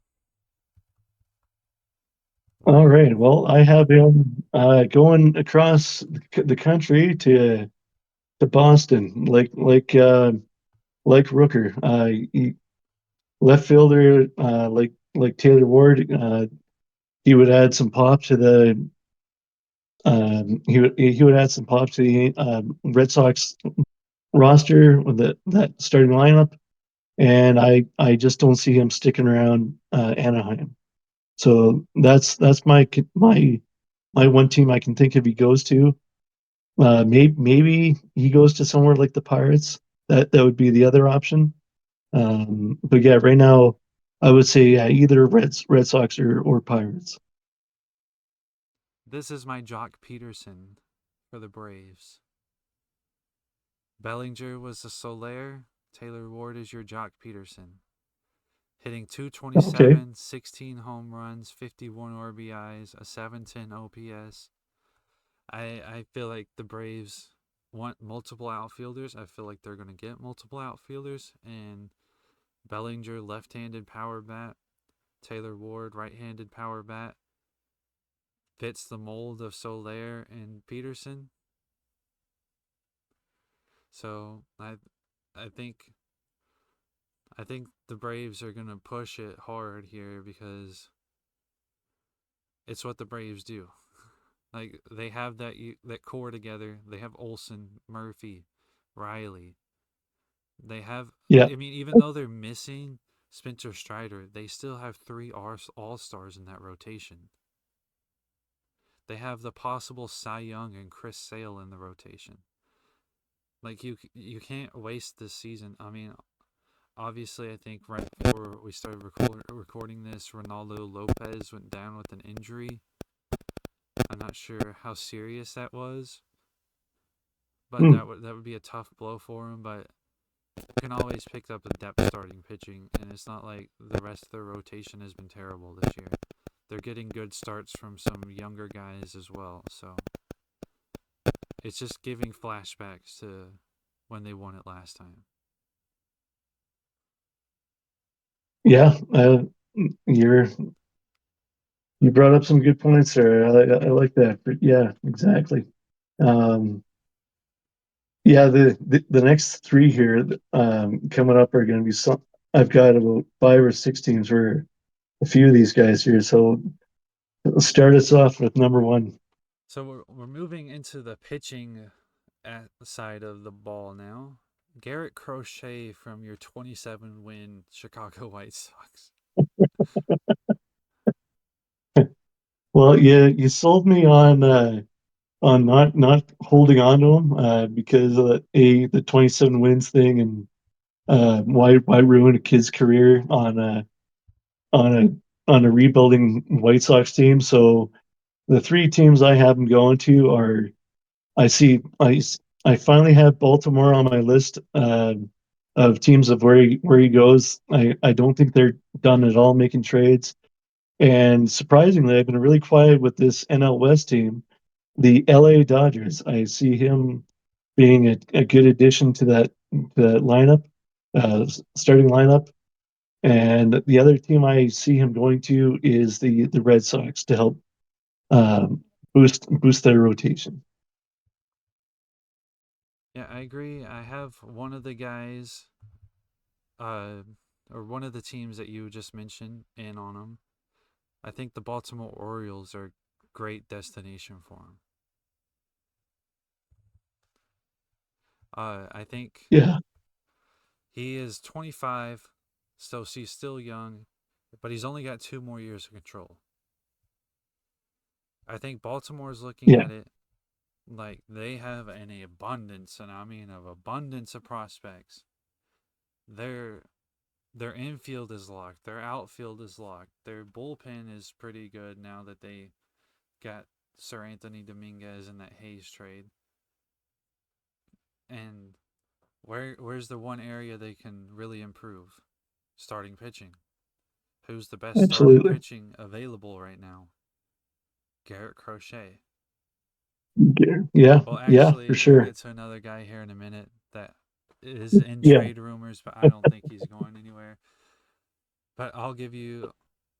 I think they'd be in on that other guy as well, and I'll show you a trade package. I think that they would honestly go for. But I think the Orioles get Garrett Crochet because I think they're going to try for the other guy, and the team's going to be like, "No, we're not trading him." And so they're going to pivot to the next best available and Garrett Crochet because, I mean, they have the best prospects in baseball. They don't need them all. They could trade a No. guy like Jackson Holiday and not be phased by it. I mean, obviously, Yeah. I'm not saying Yeah. they're going to trade Jackson Holiday for Garrett Crochet, but No, no. But I get what you're saying. Like like that the Orioles, their rebuild is what I'm hoping my Jays can do. And I know uh there are different scouts and different and not everybody pays off who they draft, pays out in the end who they draft and all. But that team right there is who I want the Jays to rebuild like is the Orioles. Just have three or four bad seasons in a row, and just hope your these prospects turn into something huge. Like Adley Rushman, he actually might be my favorite player in all of baseball right now. I just a good young kid, good bat, great fielding. He's just amazing. So yeah, yeah, I like where this Orioles team is going, and as a Jays fan, I hate giving them all the good love and everything, but yeah, I just see them going far in this playoff for sure. yeah, and I mean oh, sorry, with the Orioles, they have Adley Rushman, who's 26, Gunnar Henderson, like 24, 25, not even, maybe like 23, Jordan Westberg, 25. Like, all these guys are younger. I mean, even Ryan Mountcastle. Ryan Mountcastle is only a year older than Adley Rushman. Yeah, I know. That's and then you had Austin Hayes up until I last mean, night, and then their yeah, outfield it's right just something now, else. Anthony Santander, who is the oldest position player on the roster. Actually, sorry, Ryan O'Hearn is 1 year older. Sorry, Ryan O'Hearn, but you probably won't be on the roster for very long. uh, but Yeah, Santander and Mullins are both 30. They're just 30. Like, and then you have I know. Colton Cowser and Heston Kerstad who can play the outfield too. So your outfield's set. Your infield is set. I mean, Westberg was just an all-star. I mean, Gunnar Henderson is MVP considerations right now. Adley Rushman is Yeah, a stud. So why not add to your? I mean, they already added one rotation guy that we'll get to in the trade coming up, but they still have a spot open for one more because I think today they just started Albert Suarez. Who is that? So you want to exactly. if they go out and get Garrett Crochet to have a rotation of Corbin Burns, Grayson Rodriguez, Garrett Crochet, Zach Eflin, and then you can pick between Cole Irvin or Dean Kramer as your five. Yeah, sick.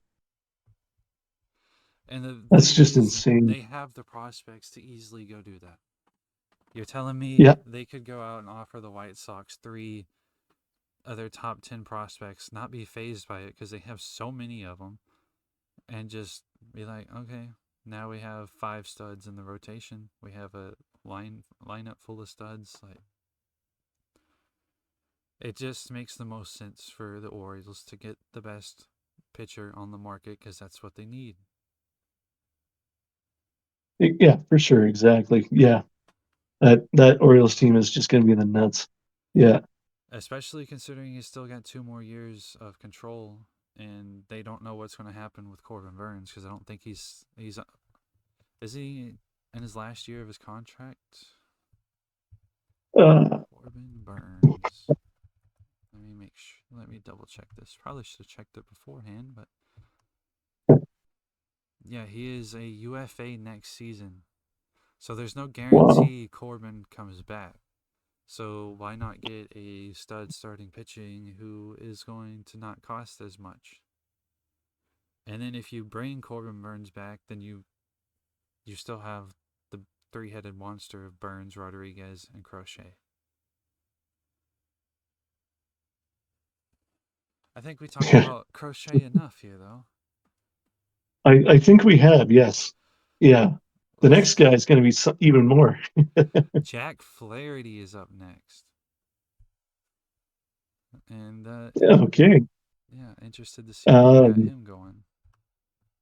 I have him going to a good chunk of teams actually. I can see him going again to the Orioles, the Red Sox. I can see the Pirates jumping in and having a little fun at the trade deadline. I've got Mets, the Dodgers as usual, and as well as Guardians and Padres. So there's a smorgasbord of teams that he could probably end up going to. Yeah, I think there's a lot of options here for him, but I do think that there's one that stands out above the rest. This team always gets what they want at the deadline, and I think what they want right now is starting pitching because they have an abundance of injuries or abundance of players not performing well in their starting rotation. That team is the Los Angeles Dodgers.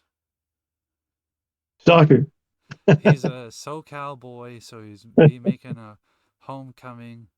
He's a rental. The Dodgers love their rental players because I think a Yeah, team like the Pirates and a couple other teams that you mentioned are going to be out on guys that are rentals because like they don't want to give up the price it's going to take to get them and then ultimately in the end lose them.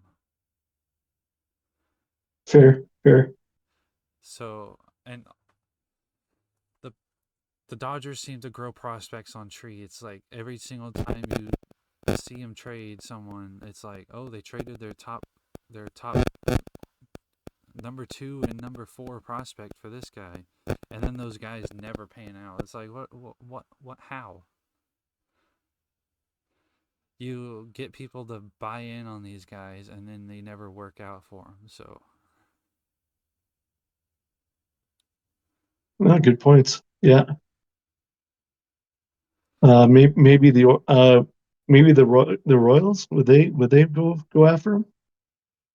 uh I think the Royals are kind of in the same spot as the Pirates. They're a good young team and they're not going to offer up too much in prospect wise to try to get someone who's not going to be there long term, especially considering they both have really good starting pitching right now. Because the Royals would run out Reagan's, Lugo, and Brady Singer. I mean, obviously Flaherty's probably an upgrade over Brady Singer, but is he that much of an upgrade to warrant trading away some prospects for? Probably not. No. And then the Pirates, Um, I don't think I don't think Flaherty is taking over Skeens, Keller, or Jones' spot in a playoff rotation. So there would be no point of doing that this year for the Pirates. yeah, no, that's true. They've got such a good young starting rotation there too. Yeah, I can't see them going after him only to maybe lose him down the road. So yeah, good point. Yeah, Because I think the Dodgers, you have Glass now, who's probably your number one. Uh, is Yamamoto done for the year? I think he might be. I believe he is. I believe he is. Yeah, So I that would probably pencil in Flaherty as your two if you made that trade. And then you could choose between Kershaw or like a Gavin Stone or whoever other. is there available for him as that three. And maybe this is the year you finally convince Kershaw you're not a playoff pitcher. Come out of the bullpen for a couple innings. Yeah, very well could be. Yeah, he's definitely no spring chicken for sure. So yeah, it's um, should be interesting with Flaherty. And next up, we got Tariq Skubal. All right, so I think it's safe to say they don't move the Tigers don't move Skubal, an AL Cy Young contender right now. He might even be front runner. Um, and but I mean, if and the Tigers are only what 3 games back of the wild card. Oh, no, 5.5 back of the wild card going into tonight right now. So I just can't see them moving them. They're a good young team. Uh, I just think it would be silly to trade them. Could I see a team like the Orioles go after him? You bet, absolutely they could go after Skubal for sure. Um, but in reality, I will say flat out that they're gonna hold on to Skubal for sure. Yeah, I agree that they will hold on to him. But this is where I think the Orioles go in big time. They call up the Tigers and they say, build us a trade package centered around Jackson Holiday for Tariq Skubal. Yeah, And I think the Tigers answer the phone and they're like, we'll give you Skubal and Baez.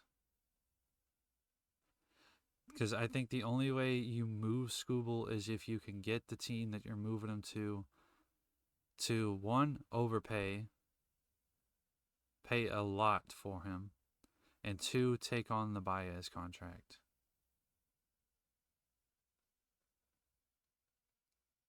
yeah, I that's the only way to do it. It all starts with Jackson Holiday and then add on to it.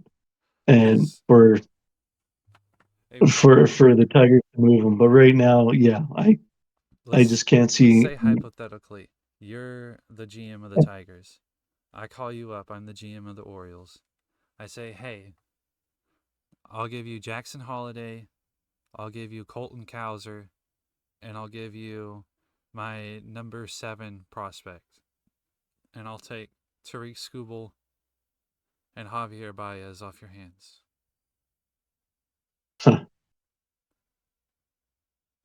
Man, that's oh I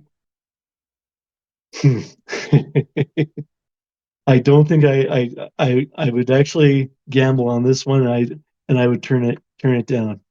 I with Scooble the way he is and right now and being that close to a playoff spot for like the first time in a while, I think the Tigers would want to hold on to him for sure. I agree. Yeah,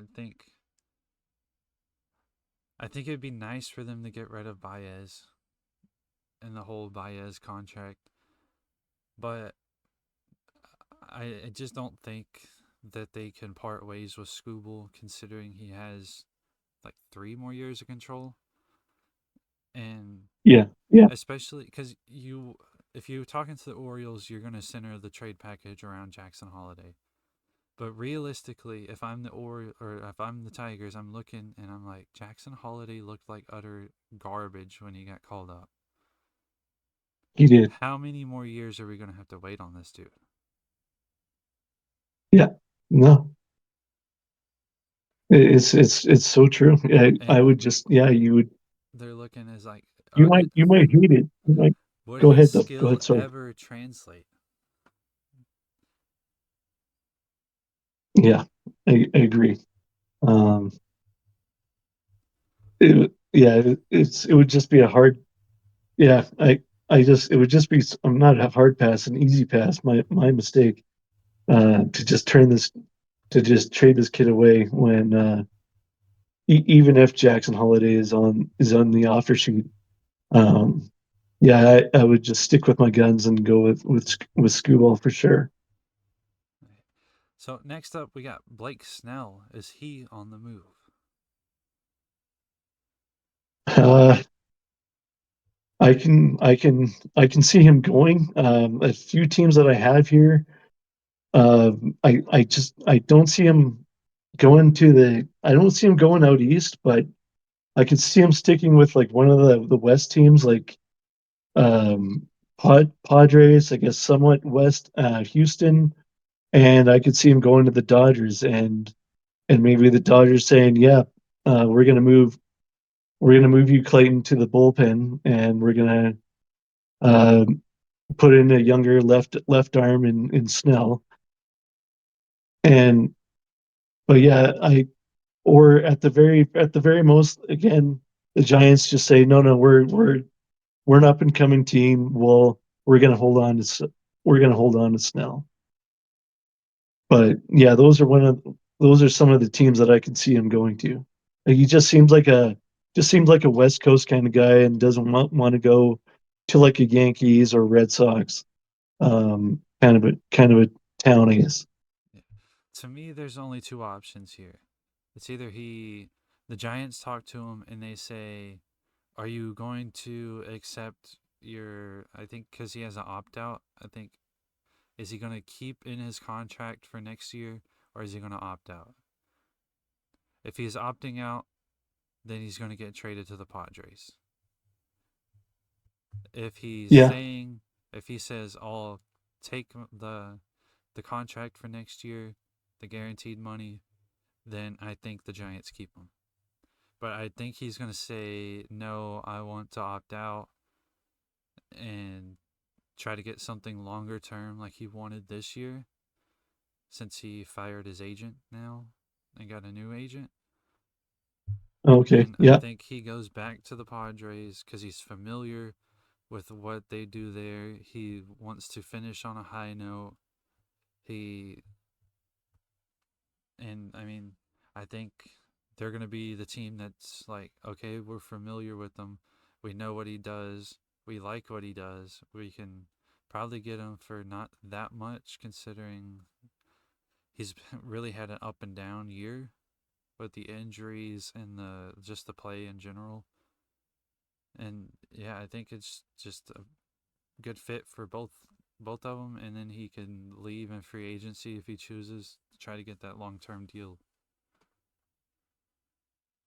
Yeah, I agree. It's Yeah, definitely a good young pitcher still, and I think, yeah, a few teams will definitely be going after him still for sure. And we'll move back to your Blue Jays here. Yusei Kikuchi. Is he on the move? Yeah, yes, he's on the move. Which teams go after him?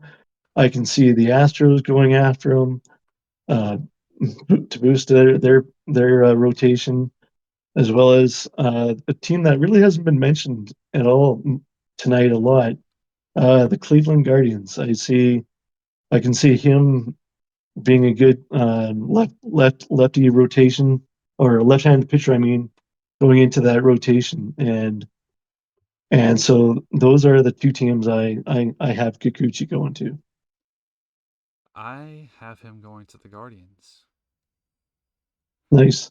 I think I think it's just a fit for both of Yeah. them. Like it's not going to be that expensive because I don't think he's having the greatest of years. But I No. think No. the Guardians are going to be like, okay, we need to do something to try to improve, and I think he is an improvement over what they have. Especially going down the stretch, they're going to need another reliable arm, and he's just going to provide that in a lefty arm at that too, right? He is a lefty. Yeah. Yeah. He's a lefty. Yeah. Okay, so yeah, Yeah. He's definitely not sticking around Toronto. Even though he liked it there and uh, seemed to. just like everything about the team and everything. But yeah, no, the Jays are in fire sale now, minus Guerrero.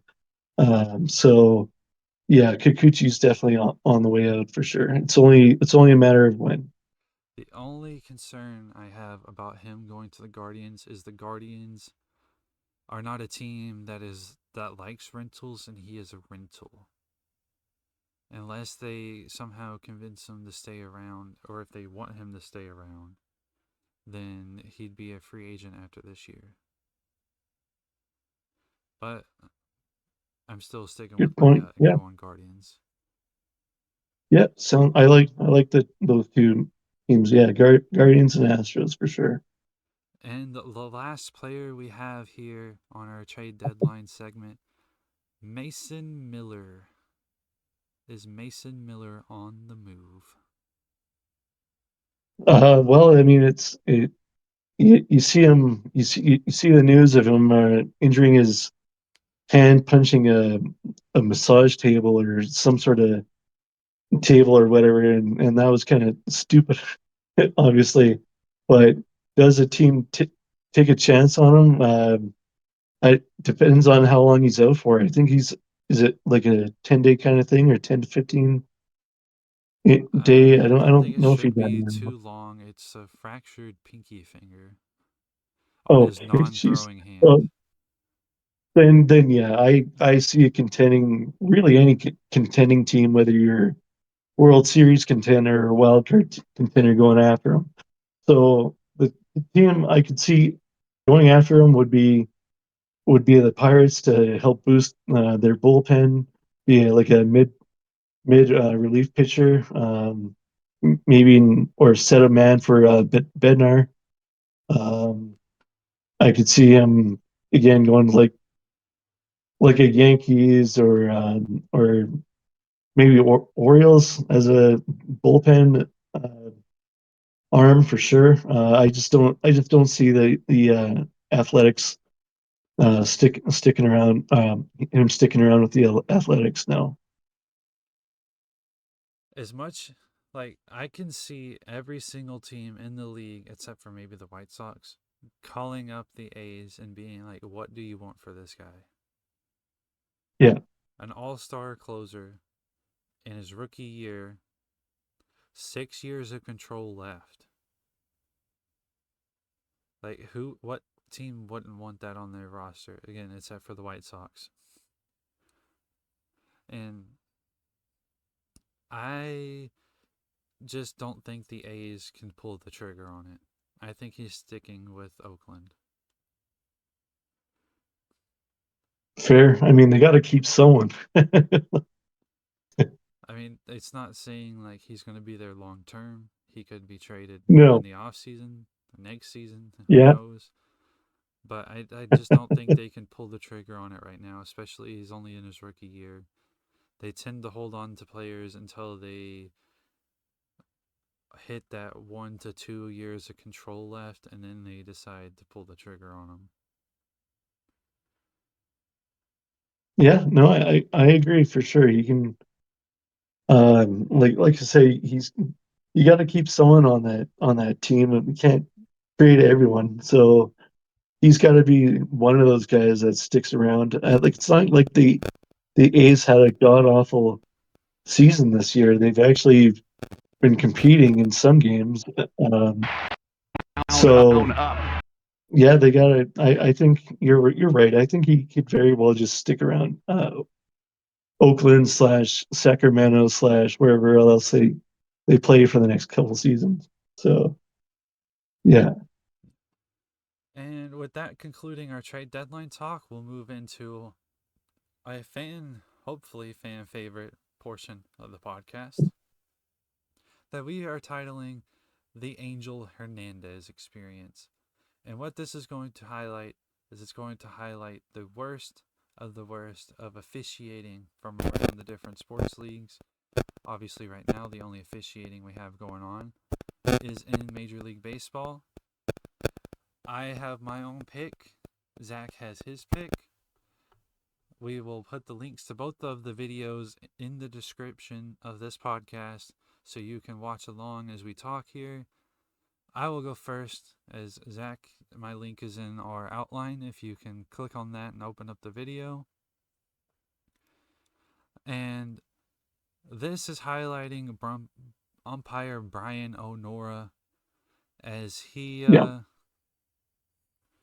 he kind of screwed the Royals over here. just a wee bit. Yeah, So as you can see in the video, it's the bottom or the top of the ninth, a 3-2 count, and MacArthur fires a strike in at the knees. Obvious strike. Should have been strike 3. Instead, it's called ball 4, and the runner, who would have been out by a mile, is now safe at second, and the ball game continues. And the Royals ultimately lose this game and lose what would have been an extra game in the wild card standings. So yes, shout out to Brian O'Nora for screwing the Royals over. yeah. And did you get my link? Yes, Okay. So I don't have anything to really detail it, but I mean you can tell by the amount of pitches that were missed calls. 19 calls were missed, and that is just god awful. I know it's probably not easy being an ump with all these catchers being so good with framing pitches, but some of these were just off the plate, like two or three balls out, and he's calling them strikes.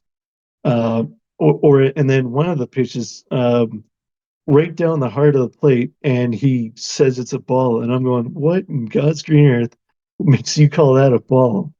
Uh, like uh, it just baffles me where these umps are going with calling balls and strikes this year, and the last couple of years it's been kind of depressing to watch. Actually, I have a tough time when I see batters rolling their eyes or shrugging their shoulders or doing all this when they have to like walk to the bench and knowing that they were called out, or when something like that is just that far off the plate, or even right down the heart of it.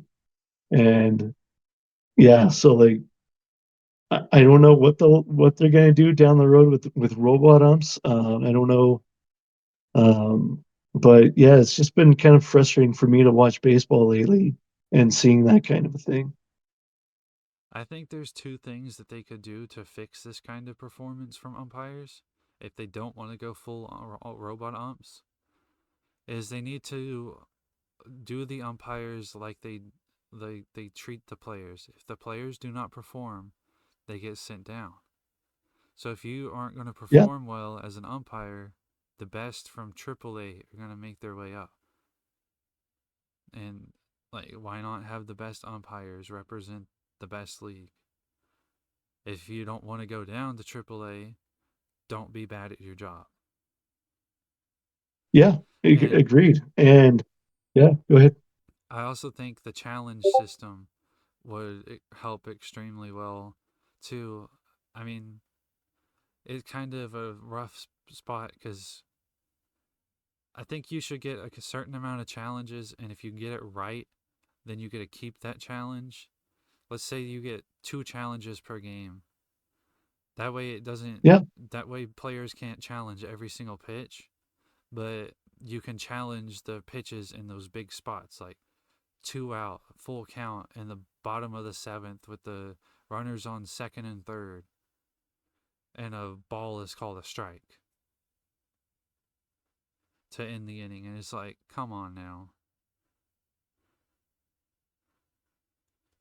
yeah, and what else is gonna irritate me? Not just balls and strikes. It's just the way umps seem to get all they get offended if like I remember when Harper was talking talking with the umpire after getting called out on a strikeout or whatever, and he's just talking like between the inning or whatever, dropping his gloves so like so innocently and just dropping his bat, and he's talking to the umpire, the home umpire, and the umpire just threw him out, and Harper's like, "Geez, what? I'm just talking uh, about how close like a pitch was or something was," and he just throws him out of the game, and it's like, "Geez, come off your high horse umps." Like you get all offended when like a manager or a player gets right up in your grill and they tap you maybe on the shoulder. They don't hit you, they don't shove you, they just bump into you accidentally sometimes, and then they throw their hands up in the air like, oh my god, he hit me, and it's like, come on, give me a break. And I see guys like that all the time. I don't have names for the some of these but they just like guys like Carapaza seems to be a little dickwad sometimes, and so like if the players can't hit you, or then you can't get up in their grill and start yelling back at them. So there just has to be something. But of course, the umps being unionized, um, they're so like the whole thing with Angel Hernandez, um, that yeah, it's just been just frustrating in general, and that's my rant for umpires right now. Yeah, I think they just have egos and they think people pay to go to the stadium or pay to watch it on TV to watch them, and it's not true. Or they just want their 5 seconds of fame from the oh oh, I'm the umpire who ejected Bryce Harper. Yeah, yeah, and then they'll probably call their buddies after the game, or they go back to the hotel room, have a couple of drinks, and talk about how they threw out Harper. So um, yeah, it's just been kind of frustrating watching the umps getting all personal lately. So or like even in the spring training this year, uh, Real Muto reaches back for the ball, and the umpire uh, is delaying it, and then he tries to put it back, and Real Muto pulls his glove back, and he gets thrown out. And then he's like, "What are you doing? What are you throwing me out for?" He's like, "Well, I thought you were just showing me up," or I think that's pretty much what John Boy was saying. And it's like, come on, umps, relax. So yeah, it's just been kind of frustrating with them lately. Yeah, I mean, there's not much we can do about it. It's going to either fix itself or get to the point where they just say, screw it, robot umps. Yeah, exactly. But yeah, no, that